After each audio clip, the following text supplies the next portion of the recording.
Hello to you all. We're now beginning another week number 3 of our, no, week number 4 of our Lenten reading through 1st and 2nd Samuel. By way of a recap, last time where we left off, David was living amongst the Philistines.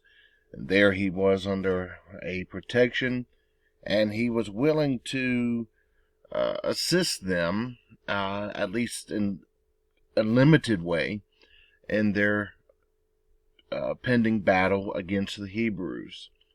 This is something that could have destroyed David's political future. However, as it would turn out, the Philistines didn't want him there because they were unsure of what his underlying motivations were, and they sent David and his crew away. However, when they returned back to their village, they found that the Amalekites had come through, looted the village, taken hostage the women and children of that village, which were the wives and children of David's 600-man army. There was a near mutiny, perhaps. There was people who were beginning to doubt David, but once again his leadership abilities were demonstrated to be effective. They got their people back. They took a spoil from the Amalekites, and where it left off, David had divided the spoil amongst his small army. Alright, so now we move into chapter number 31 today. And remember, there was this impending battle with the Philistines. And we had met Samuel again, even after his death. He was conjured up by the witch of Endor, and he informed Saul that Saul and his sons were going to meet their fate in this upcoming battle. And of course, it's not only Saul's son Jonathan who meets the fate, but also Abinadab and Malchishua. And so the three sons, they succumb to the enemy. Saul is there, he's fighting. An archer spots Saul and was very accurate and was able to get him even with the armor on.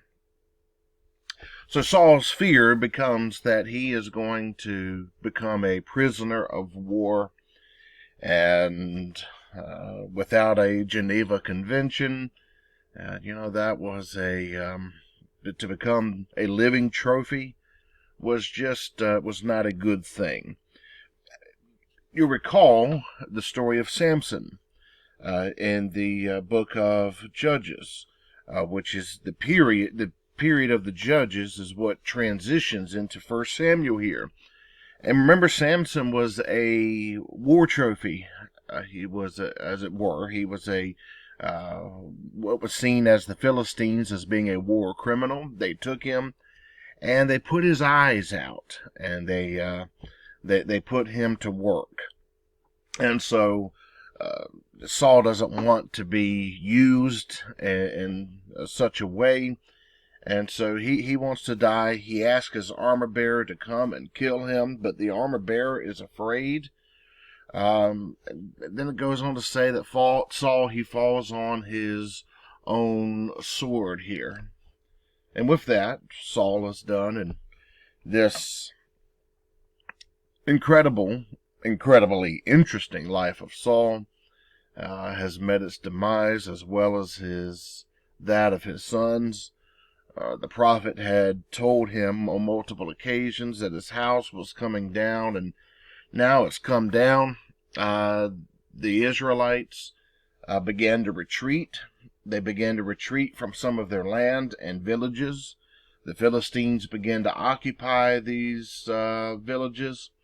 They end up finding the corpse of Saul as well as his sons, and they begin to celebrate They send word back to their temples, are grateful to their idols, and this is a core-shattering moment of any society, and most certainly Hebrew society at this point. Interestingly, early in this book, there was another core-shaking moment when the high priest and his sons, the co-priests, were killed. Or with the high priest wasn't killed in battle. He died of a stroke after hearing the news that his sons were dead, and the Ark of the Covenant, the most sacred piece of furniture that these people had been taken by the Philistines. That was a core shaking moment in Hebrew history early in this book, and now we've come to another core shaking moment.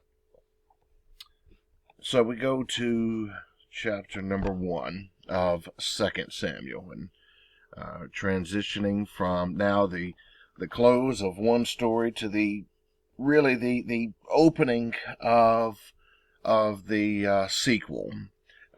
By now we understand why it transitions, where it transitions.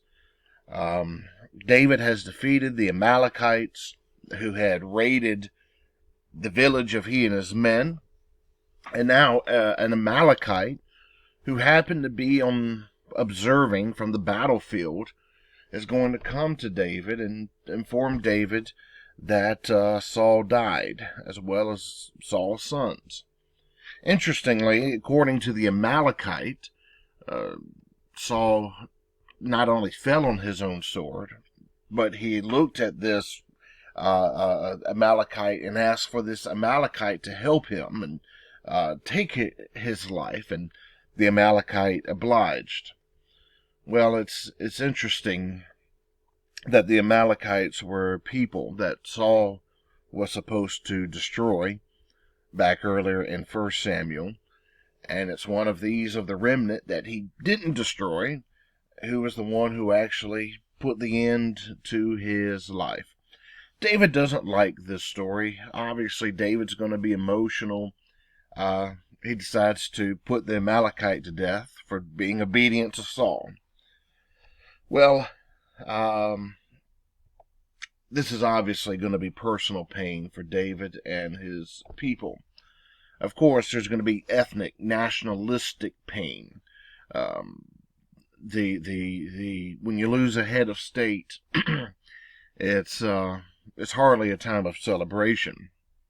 When your people have retreated, when they have lost land, it's a time of mourning, and David is going to mourn. It's a time of religious pain, because in a society such as this, you wonder, where is God in all of this? Maybe there's the underlying question of why we ever asked for a king anyway. Remember earlier here in 1 Samuel, the people asked for the king. Why did we do that? It hasn't worked out at this point. And then it's personal pain to David. We have to remember that here Jonathan was his best friend, but Jonathan was also his brother-in-law. Remember, David married Saul's daughter, Michal, and so Saul was his father-in-law. Saul's sons, these 3 that died, were his brother-in-laws. David's wife is going to be in mourning. This is painful, even given some of the bitter history between Saul and David. And so in the conclusion of this first chapter, there's going to be this significant and rather remarkable poetry, a memorial to Saul and David. And so here now at this point is the moment that we've all been waiting for. What everything from 1 Samuel was building up toward. It's time for David to take the reins. There's been much build up. Now there's got to be high anticipation. If you're one of his people, you've got to hope that David is going to make things right again. And so with that, I will leave you until our next reading.